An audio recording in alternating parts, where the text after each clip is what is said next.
Hello everyone, welcome to another episode of Canada's Movie and TV Hosers. I'm one of your hosts, Gregory Barrett, and with me is my lovely wife, Christine. Hi. For anyone new tuning in, we discuss all the things that we love in fandom. So, movies, TV shows, miniseries, streaming stuff. Some books. Books, audiobooks, not so much into the video games. We No. could talk about comic books if it comes up sometime, because we talk about comic book movies a lot. So, anyway, be sure to give us a thumbs up if you like this video, and you can also subscribe to our channel where we got lots of other content. We also do short, spoiler-free, out-of-the-theater reaction videos. So if you're thinking about seeing a movie, you can go and check that out. They're usually 1 or 2 minutes long. So, let's start off this week, dear, with some new trailers. Mm-hmm. So we just got a new trailer from Knock at the Cabin, from M. Night Shyamalan, and Yeah. it's from Universal Pictures, coming in February, I believe. What did you think of the trailer? Well, it sort of explains what's happening, but there's one big part that you don't understand, I suppose. Mm-hmm. Yeah, I mean, and it's got Dave Bautista Mm-hmm. and Rupert Grint. Mm-hmm. Those are the two people that I recognize there. Apart from Dave Bautista, I didn't recognize anyone. Rupert Grint is from Harry Potter. You didn't I'm not watch a Harry Potterhead, so Yeah, no. Again, I don't see how it's possible what's happening in the trailer. The trailer's basically saying these people are in charge of who dies in the world or something. Didn't make much sense. But I guess we'll have to watch it. It does look suspenseful, I suppose. it's weird, and there'll be another Shyamalan twist at the end, and everyone will get pissed off. And I guess. It's I sort guess of I starting- just it's showing reviewed his previous movie, Old. It's showing us the twist already. No, there'll be a No. twist at the end. So. I don't know. Are you Anyway. still excited for Shyamalan movies? Do you like most of his movies? Do you like any of his movies? I think I should just watch them until, like, there's a half an hour left and then leave. Okay. So, would you go see this Mhm. movie in February? I'll go see it. I like the concepts, but usually it always has a flaw in the at the You end. know, I'm not a huge fan of Shyamalan. He's got some good works. I tend to be more... I guess I give him some passes on some stuff. I'm a bit easier on him than other people, because I know some people, like, they really don't like his stuff. Oh, I do like it. And they might say, oh, I like The Sixth Sense, or they like Unbreakable. A lot of people say that's his best. Sixth And then they Sense don't is- like anything else. I somewhat enjoy most of his movies. So Sixth Sense and Unbreakable were good. We come out with after that The One in Village. the Village. It was alright. Signs. It Yeah. was okay. What else did he do? He Old. did that Lady in the Water. Old was okay, I didn't guess. see that one. Yeah, so Shyamalan movies, overall, they're okay. Well, But I guess they're a bit better than okay, because I remember them, so... yeah, they have great concepts in them, and they started. Now, The Sixth Sense, I think, is perfect the whole way through. What did I say for Old? Did I give it a best or a worst movie I ever? think you gave it best. I don't remember. Really? Okay. So maybe I just enjoy Yeah. his stuff enough. I liked it. There's I another thought one that I was saw, one of the- Split. I didn't really enjoy Glass. That kind of... I did watch That one was not very good. Well, I find a lot of his concepts are great. The only thing is sometimes he can't hold that level of perfection to the very end. That's the thing. They get you all in suspense. You're wondering what's happening. He kind of It's very craps out at the interesting, end. and he can't sustain it. Now, I think with Sixth Sense he did. And I think with Unbreakable, that was a really You good know what one, it is? too. He's just bad with coming up with endings. The endings. Well, Stephen He's good King... with the rest. Stephen King also has that issue. I He's find. bad with endings. It's hard You know to what? to solve the mystery. Not and that that's he why would ever Stephen- listen to this, but if Shyamalan listens, just get someone to write your endings for you. Problem solved, man. I'm thinking maybe you Jeez. shouldn't have an ending. That's what I was just Then- thinking. Maybe I'll just leave, like, Then and he'll it'll be start perfect making, in like, my mind. $500 million movies. Okay? So, There's- okay, Knock at the Cabin. So I'm looking forward to It's this. interesting looking. And hopefully this one doesn't suck. You know? That's the best anticipation I can give right now. We also watched... Oh, let us know what you guys think about the new Knock at the Cabin trailer. Are you interested in Shyamalan movies or not? Do you like his stuff? Do you hate his stuff? Let us know down in the comments below. We also watched the trailer for Jung-E, coming from Netflix. Coming Is next that month, how you I say believe. it? It's I not don't jungle? know. I thought it was jungle. Oh. I don't know. It sounded to me like it was an Asian name, whether it be Maybe. a Korean or a Chinese name It or does look a bit Korean. Japanese. Yeah, it's about robots. That's all we get from it. We don't really get It looks much. like Alita Battle Angel. Sort of. It's the same thing. It's just the top part of her, and they put her into different The bodies. alien, or This like is Westworld this or is an something. origin story for that Alita Battle Angel movie that you Sorta. like so much, because she just shows up in a garbage pile at There's the no beginning. story. All we're seeing is the creation of this robot. So I don't know. Who Pretty knows? sure this is a prequel to Alita Battle Angel, which we mentioned a couple weeks back. If you guys haven't seen Alita Battle Angel from Robert Rodriguez, go check it out. It's a good time. I really enjoyed it. So are you excited for this trailer? You heard my thoughts on it. I don't even know what kind of movie it is. I can't get a sense of it. Science fiction. Maybe. I mean, is it like a thriller? Is it like a exploration of space? I don't know. All I see is a robot It's being a put teaser, together. so all we saw is this sci-fi world, Yeah. and then we saw this Alita Battle Angel there, just a piece of her without a body. Yes. And- I'm yawning. That's it. So we don't know what this is about. We can't tell. I'm gonna Anyway. get a copy of that movie though, Alita I Battle love Angel. a little battle. That'll be a good one to get to watch over and over again. Good effects in it too. Anyway, what did you guys think of this new trailer for Jung-E coming from Netflix? I apologize, I'm clearly pronouncing that wrong. Let us know what you think down in the comments below. Is it a movie or a series?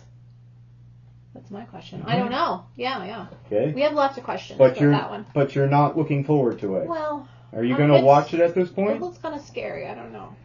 If it's like a horror thriller thing, I don't know if I'll be able to watch it.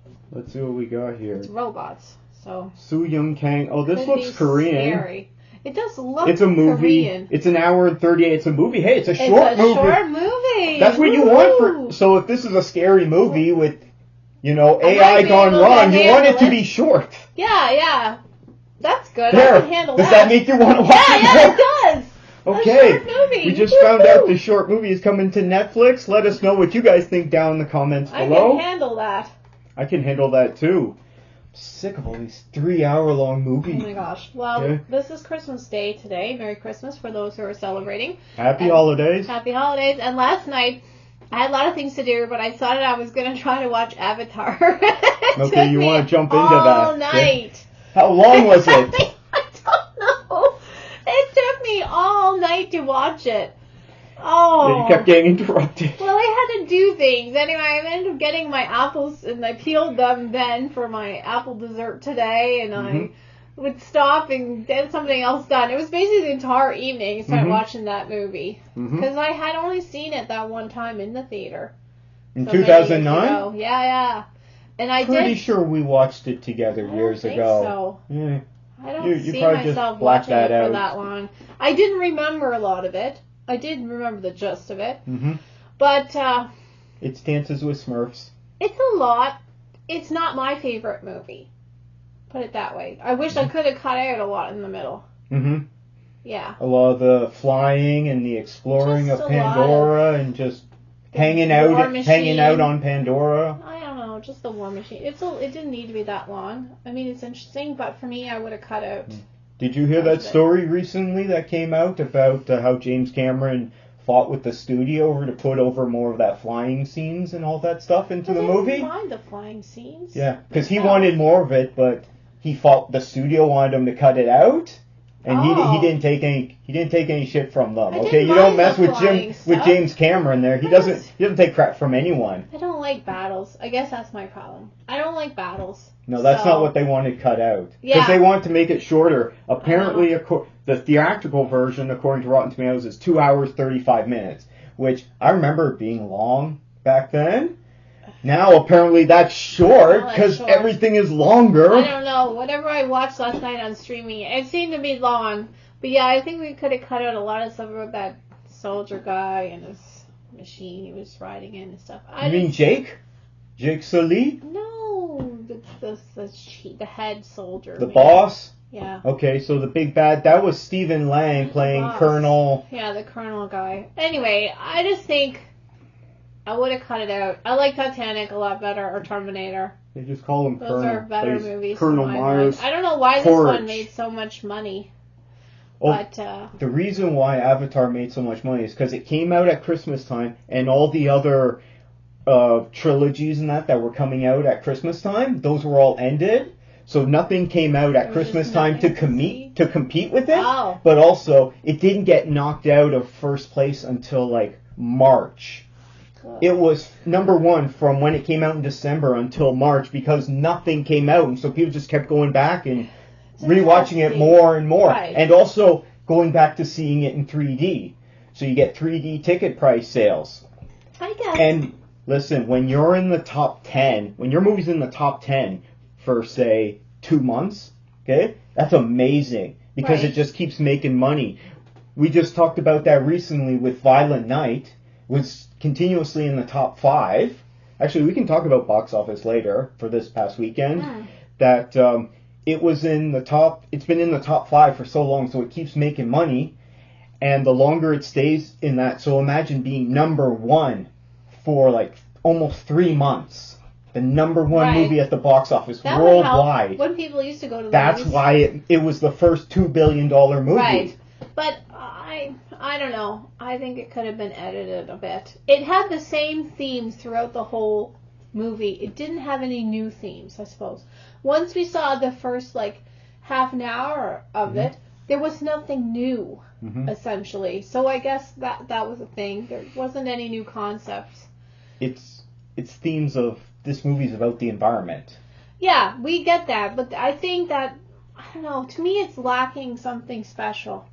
Maybe you'll like the new one more. Maybe. According to Rotten Tomatoes, it currently has an 82% certified fresh critic rating. I mean, it's a good and movie. 82% audience score. Do you agree with that? Sure, I do. I think agree it's a with good that. movie, but I mean, it's not my favorite movie, I guess is what we're saying. Yeah. There's many other movies that I like so better. groundbreaking in effects at the time. I guess. And it ushered in this new era of 3D that he's kind Right. of trying to bring back. It is Just beautiful. when we were getting out of it, because Right. people were pissed off with 3D. It's nice to look at and stuff. I don't want to go see everything. This movie is good to go see in 3D. Oh, yeah. But yeah. every other movie, no. The plants are beautiful. Even when you get a good superhero movie where there's lots of battles and effects and explosions, even that isn't that good in 3D. The reason why this is so good in 3D is because he's immersing you in an environment. Yes. Okay? In a jungle where there's things everywhere, Yes. right? Now, you can try and do that in an urban environment, but it's hard. You got to put a lot of stuff in the way. Now, I'm sure if anyone can figure out a good way to do that, would be James Cameron, because he wants to bring the Na'vi Right. or whoever to Earth. I think the movie, what it was lacking was something else. I think Spoilers. I think it needed to Potential. have something else like flak from Earth or something. It needed to have something else in it to just bring it all the way You home didn't for like me. Dances with Smurfs? I like it enough, but to me it's not special. It's special to look at, but the story needed a little bit something else. If you had come with us in October to see it in IMAX 3D, you would have been like, this is amazing, because Well, that's the way to see it, Again, right? it's lovely to look at. It's a beautiful film. I like the film. But I think that it just is missing a little bit in the story. It needed a little special punch in the middle that didn't have. Because once you've seen the first bit, it's the same. Well, over and people over say again. Natiri kind of gets shortchanged in the first movie. That there's not enough about her. Yeah, we don't know much about her. Like, I mean, there's a she little doesn't bit really missing. get much moments to shine, and unfortunately, that's a complaint for the second one I too. like it when she hisses. Yeah, But she doesn't get much to do besides train him, and it's all about him and from his point of view. Missing a She's little just kind of in the bit background there. something. If the people like Home on Earth would have come in and reprobated the people that got trouble and caused war, I don't know. It's just missing something. But I like it. It's pretty. It's definitely a nice movie to watch. Mm-hmm. I just wish it had that extra and then I'd say, yeah, it is a really, really good movie. So does this make you more or less excited to go see Avatar 2? Because, spoiler, Christine still hasn't seen Avatar 2 yet. Well, I still like One of the Avatar last 2. people. I mean, it's not like I didn't enjoy it, but it's lacking a bit of spark. But are you excited to go? Are you excited to go see Avatar 2 now? Yes. Does this watching the first one make you more excited or less excited? A little less excited. Okay. when I You're saw like, it, oh, it I'm so was- disappointed. When I saw it the first time, it was one of my only times out of the house after having a baby. Mm-hmm. And so it was great because I got out, right? Well, then you're just happy to do anything. Well, I know. Could have been a garbage movie in 2009. I had a really glossy view of it. I mean, it's still a great film, but I think, it needs that extra. It's beautiful. It needs extra bit in the story that it didn't get. Maybe the second one's going to have it. It's also not very funny. Wasn't it? Uh-uh. Why not? I'm sure it was. Not funny. Not funny enough, anyway. It needs more. Okay, so you wanted more jokes, more lightheartedness. I just wanted a little bit more well-rounded. Okay. We kind of can predict what's going to happen. If this is 2009, okay, and you got out to see it, it could have been worse. You could have ended up seeing X-Men Origins Wolverine in theaters of 2009. People don't really like that one. I didn't like it. I watched it with you later on, but I love The Wolverine. That's one of my favorite movies, The Wolverine. Yeah, but that came a few years later. I don't know what else was out. But I tell you, it's still a good movie. It's a good thing to look at. It's pretty. The plants and the forest are nice. Okay, would you give Avatar one best or worst movie ever? I'd give it like an 89. Okay. Okay? Pretty good rating. That's higher than what other people are saying. 89, I'd say, because it is a very good effort. Yep. It just needed that extra bit to get up in my 90s. Okay. Maybe the second one will? Maybe. Anyway, what do you guys think of Avatar? And let us know your thoughts on Avatar 2 as well down below in the comments. What is our next topic? Oh, I'm going to do my top 10 list for 2022. Okay, yeah. I'll have mine when I come back. So because Christine hasn't seen Avatar 2 yet, she's not going to give us her list yet. She's going to give it to us in the new year. So, here's my list of top 10. Now, before I get into the top 10, I got 4 honorable mentions. Because it's hard, isn't it? Yeah, we kind of have to think, which movie would I like more? Okay? Is this one better than this one, right? And then as I work up the list, so honorable mentions, want to start off with RRR. Yes. This is an Indian movie. I don't believe it's a Bollywood movie. It's the first one I've seen. And this is on Netflix because they post a lot of international stuff there. So this is an Indian movie and it's really long. I think it's over 3 hours. Oh. I don't remember what RRR stands for, but it does stand for something at the beginning of the movie. The best way I can describe this movie is this is an epic, because everything in this movie is epic. Everything. Even if there's comedy, it's epic comedy. Okay? It's an epic, action, adventure, dancing, musical, soap opera. Right. This is so many genres and things all crammed into one movie. Oh my goodness, there's a dance-off at one point, and there's all these musicals that throughout it, and these musical montage. I'm like, what am I watching? Right. And then there's this amazing action sequence, which is beautifully styled and choreographed. And I'm like, this is amazing. And then suddenly it's a soap opera, right. Some parents are screaming, I have no son. Like, it's crazy. You're not alone either. I've seen it in other people's top 10 lists. Have you watched this yet? No, I haven't watched it yet, but I've seen it in other people's top 10. I'm surprised it didn't make my top 10. Maybe it's because it's been so long since I saw it, but this was a really good movie. I recommend it. I'm not sure if it came out. I think it came out this year or if it was just released on Netflix this year, and that's why everyone's getting to it. But I saw it this year, so that's an honorable mention for 2022. My next one is Father Stu, starring Mark Wahlberg. Did you see this one? No, not yet. Okay, definitely. These, obviously I don't need to rate these because they're all best movie ever. It's hard though to rate. Father Stu is Mark Wahlberg, and he's a boxer. He's a bum. He's got no skills, no education. He's a boxer, and then he finds out he can't box anymore. So then he decides he's going to move to Hollywood and become an actor. Okay? Of course. Because, He's had so many concussions he can remember his lines now. Exactly, okay? But also he's a big buff fighter, right? He just can't fight anymore. So he's going to become an actor, right? That doesn't work out so well. So then he's going to become a priest. And everyone's like, what is this? I mean, the guy was just in jail at the beginning of the movie, getting in a bar fight or something. Why not? Why would this guy become a priest? So no one believes him, but he actually does it. Oh. And also, it's a tragedy story as well.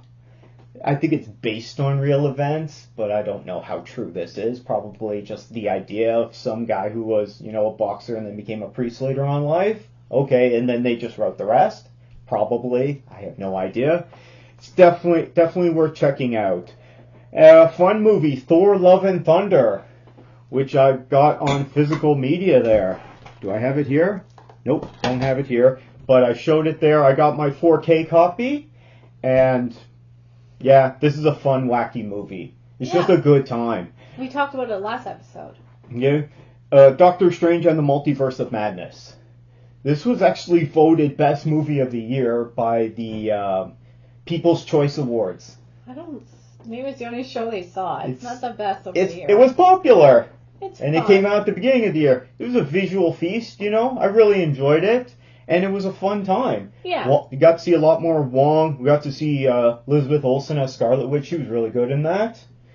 So overall, I enjoyed it. And Sam Raimi made that film. So we got to see Bruce Campbell back again for more jokes. Oh, yeah. What is there not to like about that? So those are my 4 honorable mentions for 2022. Now, going up to my top 10, I'm going to start at the bottom. At number 10 is Avatar: The Way of Water. Mm-hmm. This was a really good visual feast. I liked it as a sequel to the first one, even though it's 13 years later, which is way too late. The movie's way too long. So I just don't feel it has the impact as it would have had years ago. I think it would have been way more impactful if we had actually got these movies on a better timeline. Because now I think we're going to get the next one sooner. It's not going to be another 13 years. It might be like 2 years. I don't know. But this was a good movie. It made my top 10 just because the visuals were good. The story was pretty good. There was some dumb things that they didn't explain very well or didn't explain at all.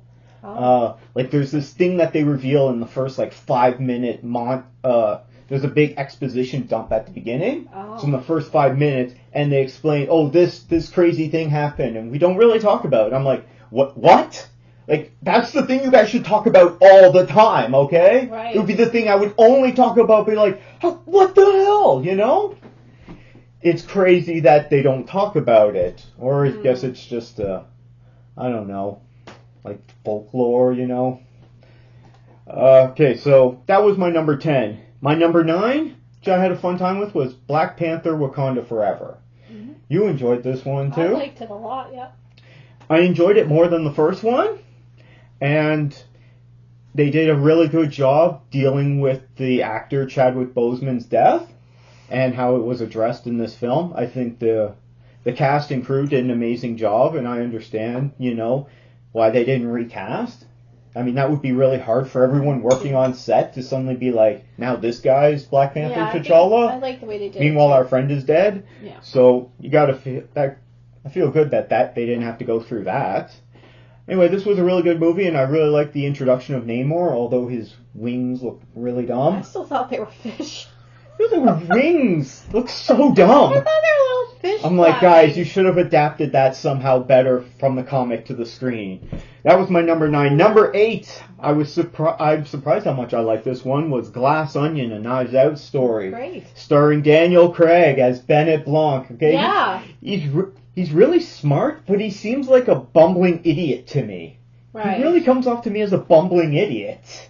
He is sort of. He's funny, and they make fun of him. Like in the beginning, he's in the bathtub, and he's just like a goof. Yeah, apparently he's talking to Angela Lansbury, which I missed it, and he's just sitting there, he's all depressed, he's in the bath, I don't want to go anywhere, nothing's challenging me, and then he gets this case. So, I really enjoyed that. I was surprised how much I enjoyed that. Yeah. And it's on Netflix now. Yes, because a friend of mine watched it last night. Yeah, they're and marketing she's been she posts 2 posts about it. I never saw her post anything about movies. Hopefully, if Netflix had left that in theaters longer and had more marketing, they would have made more money. I think they would have. Okay, hopefully this means they'll keep doing more of this because it means that they'll get more money because they'll get money from the theaters. But they'll also get more money because then people will sign up for it when it's released on streaming and only they have it. So as we talked about before, when you release it in theaters first, when you finally put it on streaming, it does way better. So hopefully they'll realize that they can make a lot more money by putting stuff in the theaters, because they have some really good stuff. It was really fun, that movie. The thing is, just like with the regular studios, they don't want to spend any money on marketing, and that's the problem. Because they negotiate with the theaters to see if... Because the theaters want them to spend more on marketing. Because they're like, we don't want you to put this in our theaters and no one comes to see it, because no one knows it's out, right? And Netflix didn't want to spend money on the marketing. So apparently they negotiated and they worked it out. So I think we'll see more of this in the future. That's great. So Knives Out, Glass Onion, that's my number 8. Number 7, which we just saw, and already it's number 7 of my top 10 of 2022, Puss in Boots: The Last Wish. It was awesome. This is really good movie. You know, I might even go see it again. Maybe we'll go see it again in the new year. It was really fun. And yeah, it's just great. The jokes are really good. It's mostly all visual gags, so I can't really tell them to you anyway. The story's good, and how they handle it was really good. I thought some parts they had some darker parts, but I think they handled it really well. Not as dark as the stuff that, we would have watched as kids at that age. No. But dark, I guess, for today's standards, for kids. It was really fun. Yeah, that's... It's out in theaters right now. Go check it out. You'll have a fun time at the movies. And then my number 6. Oh, I got my 4K right here. It's The Batman. Okay? Really? You put From that Matt as Reeves. number 6? That is number 6. Now, that did not make my top 10 or my top 30 list. One of my top movies from this year. It's really dark. It's definitely the darkest and wettest Gotham we've ever seen. It's the most emo Batman Bruce Wayne we've ever seen in Robert Pattinson. I've been thinking about this a lot recently. You know what I would do to make that movie better? I would take out the third act, and I would have filmed it, and then that would be the start of the next movie. Because then you take out all that explosion stuff, and the stuff at the end where they have to gather in the gardens, and then Batman has to go rescue them from the water and the electricity. You just cut all that out. That could be the start of the next movie. And then you could have just been, okay, he caught the Riddler, they found his place, they went down, they arrested him, and, the stuff with Falcone happens, and then you could see him locked up, and he's arguing with him. So when Batman goes to argue with the Riddler, with Paul Dano at Arkham, he's like, what have you done, right? And he freaks out. Remember that? You could have just cut to, the vans with bombs in them, okay? And then it could have just been credits. But that would have been a cliffhanger ending. 6, I don't think it's that good. Here's the thing, it's still the best comic book movie of the year. Well, it still it wasn't very good. And it wasn't it was really good. It was really good. I didn't feel that way at all. Okay, I'll give it a best movie ever. It was really good. So if we look at all the other comic book movies, and Black Panther, Wakanda Forever is on here, so guess what? If that's the best one, then all the movies higher on my list are not comic book movies. It's not better than Wakanda Forever. It's not better than Doctor Strange. It's not better than Thor: Love and Thunder from this year. It's certainly not better than Morbius. Not better. And it's not better than Black Adam. So yeah, Batman was the best comic book movie for this year. No, I totally disagree. You like Black Adam more? I totally disagree. Yes. The Batman was the worst one. Okay. That I saw. It was totally cast wrong. It was mopey Batman. Well, it was all dark. This is my top 10 list. I don't agree with that. So that's my number 6 is Matt Reeves' The Batman. Number 5, Elvis. This is a great story. It's a great director. And they got a great leading guy for this, Austin Butler.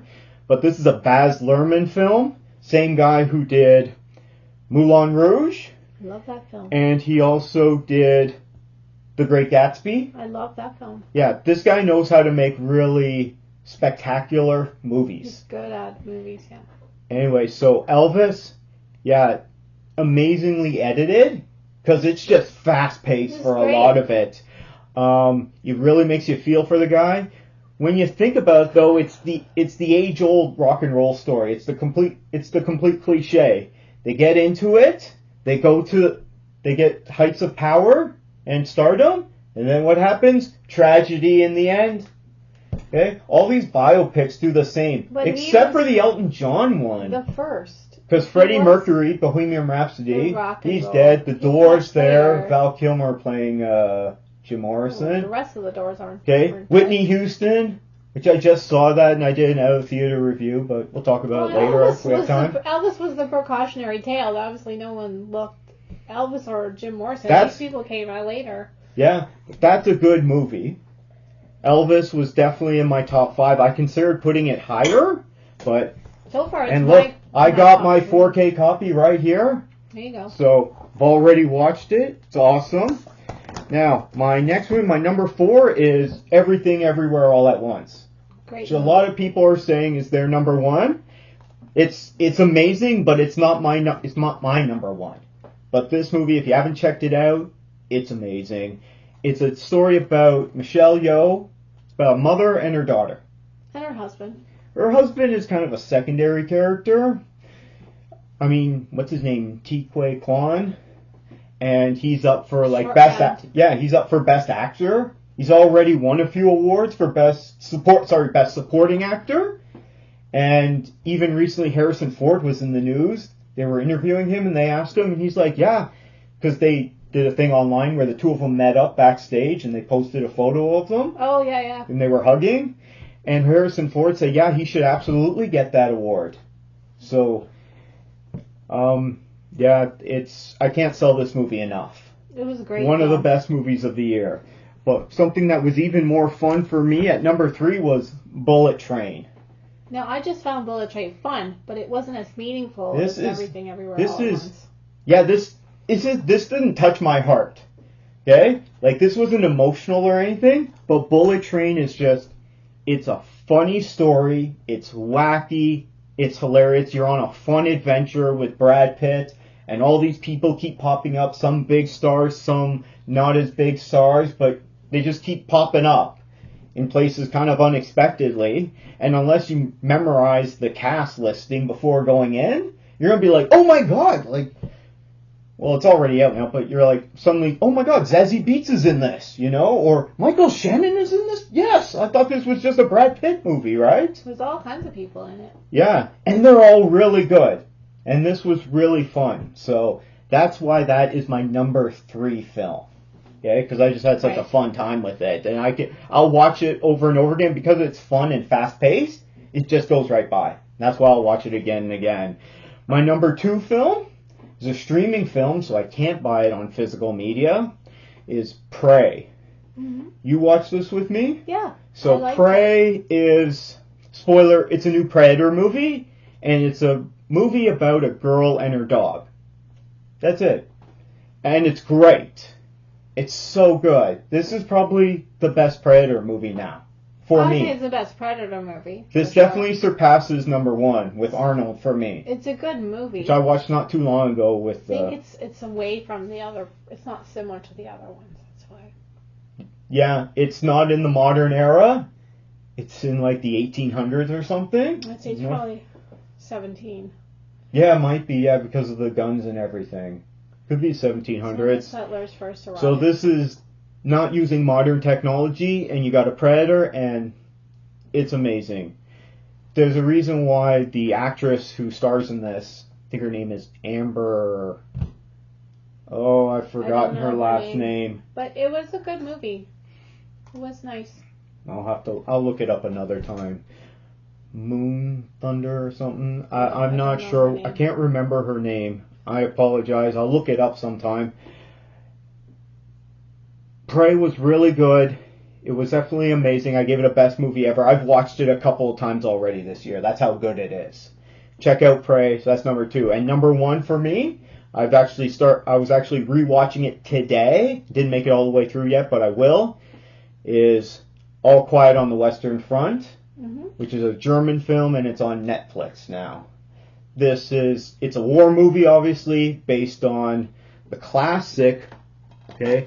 It's based on the book, obviously, but it's also got the classic All Quiet on the Western Front from 1930, which here's my DVD copy that I still have. Won Best Picture and Best Director. Anyway, this film, I don't know if it's better than the classic, but it's amazing. And it just shows you the complete futility and, you know, how war is completely useless.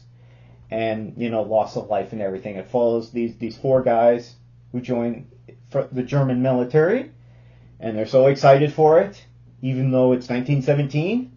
But all they're being told is, hey, everything's going great, right? If you sign up now, we'll be in Paris soon, right? Mm. So they're just being lied to by everyone. They don't tell the public what's going on there. And so they join the war, and their one friend dies on the first day at the front.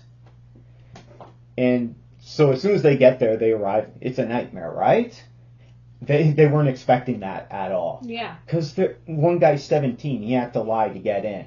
He had to forge his parents' signature at the beginning of the movie. That happened a lot. And it just follows them, and it's just heartbreaking. Okay. It really is. How they, and it's really dark. Oh. Like they'll do the first 5-10 minutes is so dark. I think it's just 5 minutes, and there isn't even any lines. Or if there are, it's just in the background, but it just goes so fast through the brutality and how efficient they have to be in the war and the lengths that you have to go to. It's really dark. If you like war movies, if you like stuff that's really dark like that, but it hasn't, like, the message is still amazing. And this is my number one movie for this year. Right. I'm not saying it's going to get Best Picture or anything, but I don't care about the Oscars or any of these other awards. For me, it's number one. However, you're going to do your top 10 when you come back from your visit. So Christine will be off for a little bit for the next few episodes, but I'll still probably be doing episodes. I'm just going to keep reviewing stuff. And then when you're back, you can do your top 10. Yeah. So what do we got? Anyway, let us know what you guys think of my top 10. What are your top 10 movies and why? Let us know down in the comments below. Segue into that. Some people's favorite movie of the year was one that I watched over the past couple of days. I didn't even want to finish watching it. The Banshees of Inisherin. What'd you think of it? I totally agree with you that it was not good. I'm trying to understand. I was like, it has a similar setting to Waking Ned Divine, but it's no Waking Ned Divine. We'll put it that way. You didn't enjoy it? I did not enjoy it. I didn't think you would. I was trying to think of what were they trying to say with this movie? Different themes. Stop. Just ignore your friends and concentrate on work. Is that a theme? How two men can really turn against one another and burn each other's house down. I don't know. Oh. Is it about the Civil War? All of a sudden, randomly, some guy says, I don't like you, I don't want to talk to you anymore, and he has this BS excuse that he wants to write a fiddle tune, which he writes, but he didn't. He was talking to everyone else. He just didn't want to talk to this one fella. And as someone that's written... You didn't find that a gripping story? Someone who's written fiddle tunes before, you don't need to be a mean person to write a fiddle tune. And as a fiddler, myself, you don't cut your fingers off. You didn't think that was a perfectly rational thing to do? You could cut your bow hand. You might be able to get away with ballads, but your neck fingers, like what? Yeah. It in the made trailer. No sense. And he killed the poor donkey. The donkey was the only character I liked in the whole movie. Donkey and the dog. I just thought it was terrible, and why anybody would really like this movie, I don't know. So you didn't think that Colin Farrell and Brendan Gleeson were amazing in this? Well, they're good acting, but the story was crap. It was terrible. Yeah, I remember what I said. It was two old Irish guys acting stereotypically Irish, and it's all a metaphor for the conflict in Ireland. I don't think they're acting with the Civil War Irish. And then the IRA and things that continued up until the 1990s. He's acting un-Irish. I don't know. It just, and then the sister goes up and leaves when her brother needs her the most, so she's an a-hole. They're all a-holes. I don't know. And the poor fellow basically gets driven insane. The two of them go insane. Is it a movie about depression? Is it a movie? I don't know what it's about. It's how about is this don't getting live rave? In a small town. How is this getting rave reviews? I can think of many themes they might have been trying to get at. Okay, I think their audience score went down on Rotten Tomatoes. They got 98% certified fresh. Critic score, I don't know why all the critics love it. 76% audience score. We must be in that 24%. I think it was higher before. It's come down a bit. Like, people still really loving this. As a fiddle player, I totally didn't enjoy it. Mm-hmm. I thought that just made me... I thought it was the stupidest thing ever. If you were a fiddle player to watch this, why would you cut your fingers off? You won't be able to compose no tunes now. Yeah, because you hate this guy. Made no sense. We never really heard the tune that he finished. And he didn't write it on paper either. He didn't write the tune down. He can't write now. He's got no fingers. So how's the tune going to live on forever? Yeah, this was a dumb movie, but we're in the minority, I guess so. Yeah. I gave it a worst movie ever. Did you enjoy it? Would you give it a best movie ever or worst movie ever? No, and I mean, it should have been something that was more akin to my life, and I totally didn't like it. I thought it was terrible. Okay. And just promoting hatred. And I didn't think it was good either, but what did you guys think of the Banshees of Inisherin, which apparently everyone's raving about it, if you saw it or if you saw the trailer and couldn't be bothered? Anyway, let us know down in the comments below. Yeah. What should we review next? I did not like that one. I think that's all for now. I don't know. I haven't watched anything else recently. I have been watching The Handmaid's Tale. Still. Yeah, so I finished the first season, and I'm almost halfway through the second season. The second and third season are longer, I believe, and there's 5 seasons. This show is so dark and so terrifying and so beautifully well made. It's so well shot. Sometimes I get taken out of it because it's in Toronto, and if they're filming areas I recognize, I'm like, oh, I know where that is. It's not some creepy place, with these handmaids and this weird cult government. So it's so terrifying, but at the same time, I've been thinking this is kind of unbelievable. Apparently, no one has a TV, and there's no movies in this world. In this new utopia they've created in the United States, they got rid of all television and everything. That doesn't make any sense to me, unless this is set in the past. I don't understand when it was. I only watched a little bit of it. Margaret, maybe you should read the book. Yeah, it's based on a book by Margaret Atwood. Anyway, that one thing keeps bothering me. Why is there no television or movies or anything like that? It's a way to control people or not. But shouldn't they still have at least state news, television? Normally it's a good control feature. Like suddenly you get rid of television. Yeah. That seems very unbelievable to me. Control. But the show, nonetheless, it sets up tension so well. It's very cheap to make. So they film it in Toronto, as I said. And so, U.S. dollars worth more here in Canada, so they're able to spend more. They do have to hire a certain number of Canadian crew because it's being filmed here. They have lots of crew there. And there's no visual effects, although they've been using a tiny little bit, small ones in the second season, shows they got more money, because there's nothing like that in the first season. Right. It's so cheap to make, so your post-production is just editing, and then putting on the credits. Right. So it doesn't cost that much to make. Way too dark and you put in your music in that, but it's all based on the performances. Yeah, which are good. So the first season, they take us, it's the present day according to this world, and there's a lot of flashbacks to before. So we see her before with her family, and they're living in the regular world. It does appear to be this modern world right now. Yeah, it seemed to be this world, as if, everyone's got TV, there's cars everywhere, there's smartphones everywhere. Yeah. And it goes back and shows her with her family and things that happened in the past and how they got separated. Because it starts off like really fast-paced, you just jump right in. Then they show you a lot of the backstory leading up to that, and it also shows you the slow breakdown of society. How this was chipped away, and then this was chipped away, and then this was chipped away, until they got into this weird fascist state that they're living in, which is this hardcore, ultra-right nationalist state. It has happened to other countries. I don't know. It's too dark for me. It deals with a lot of dark subjects, and a lot of subjects that people don't like talking about. and it deals a lot with women's rights. I mean, the men in this world are just killed off. Yeah, we don't need them. They just kill them off, and then the women have to suffer. So this show is all about women. Yeah, there are some male characters. They're just supporting characters. I mean, Nick seems to be the most important male character. Then the commander, even though he's higher rank, but he's not involved in the story.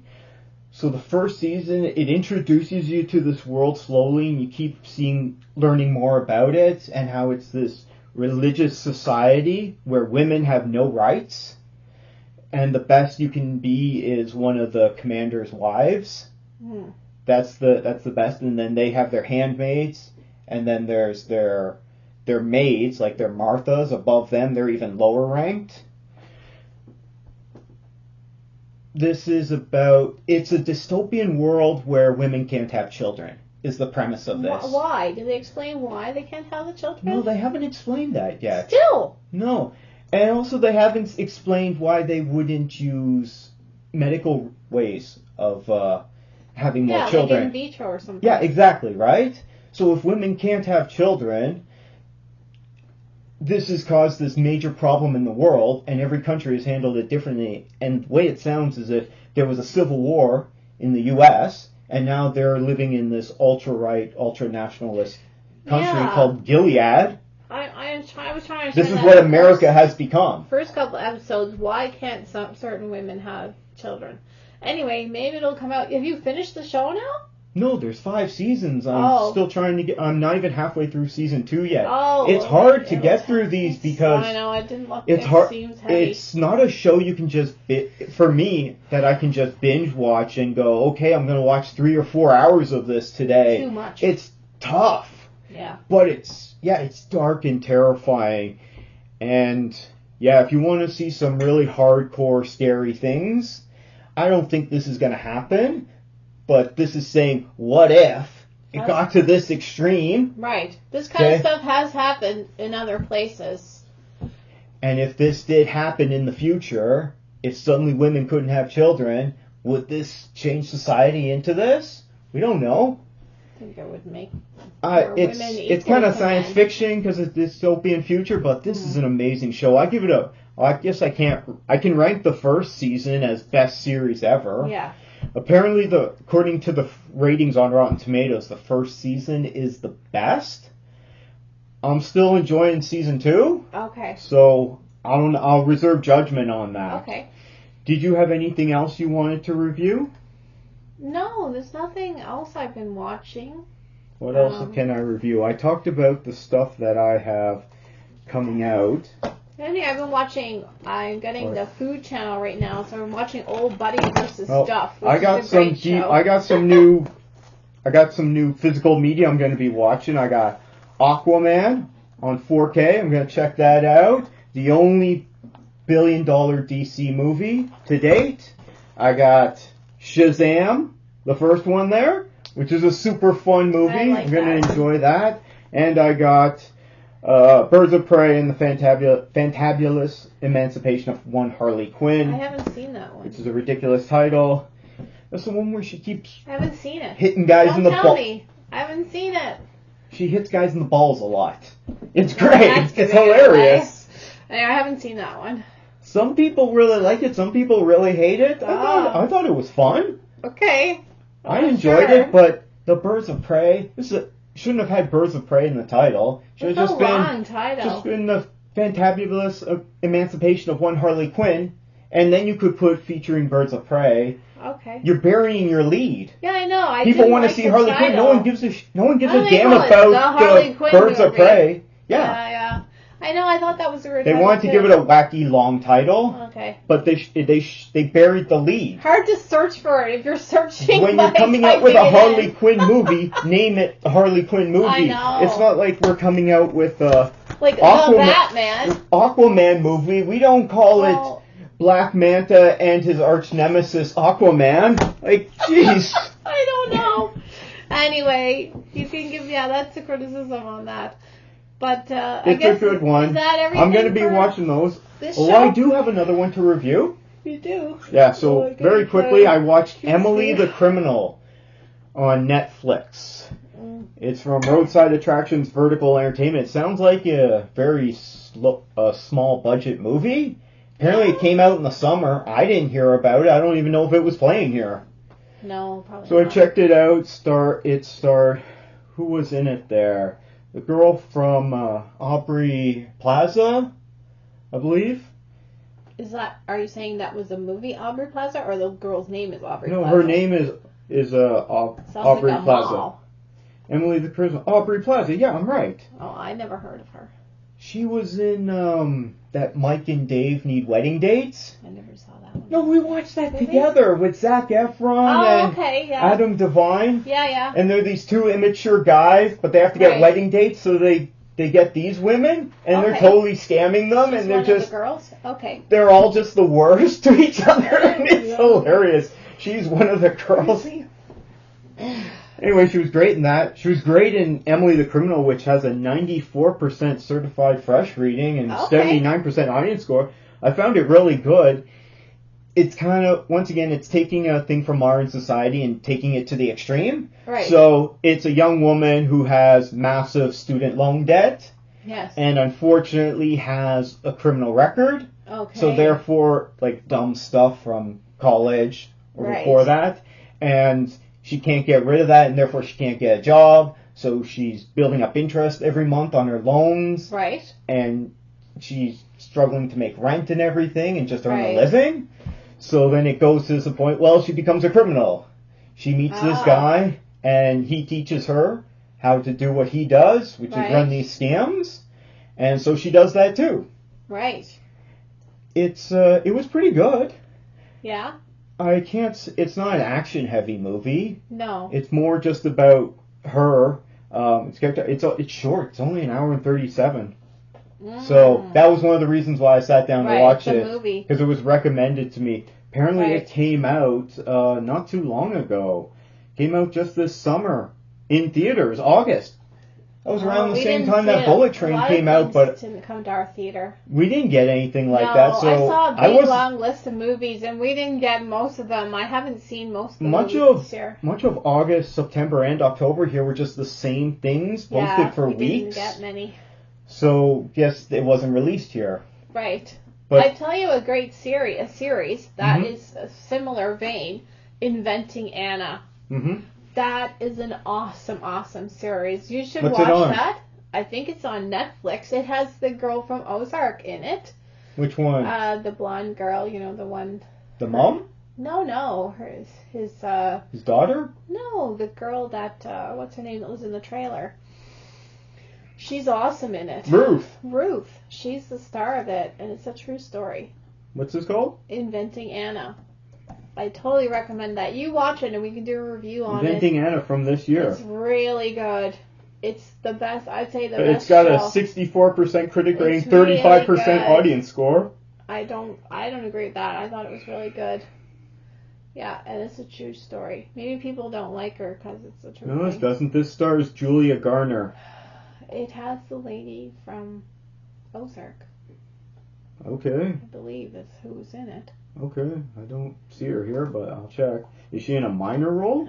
No, she is it. That's her right there. Julia Gardner, yeah. Yeah, isn't she the girl from Ozark? I'm looking. I think so. Yeah, that is her. That's Ruth. Yeah, she just looks a lot different. How does she have time to do all this stuff? Because she doesn't She's have... in 4 she's seasons not of living in a Ozark. trailer and got her hair all permed up.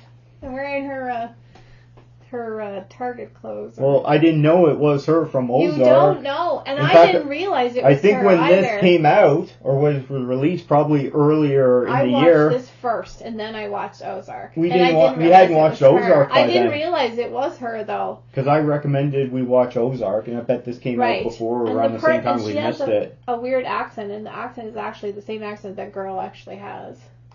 It's anyway, I recommend that one. We can talk about that one when I get back. Okay, Let us know what you guys think of that, or what I was reviewing, Emily the Criminal. That, I'd give that a best movie ever. If you got an hour and a half around and looking for something on Netflix, Emily the Criminal is quite good. I'd watch it just for Aubrey Plaza's performance alone. Mm-hmm. She's being in more stuff, so she's pretty good. I give it best movie ever. So let's wrap things up then.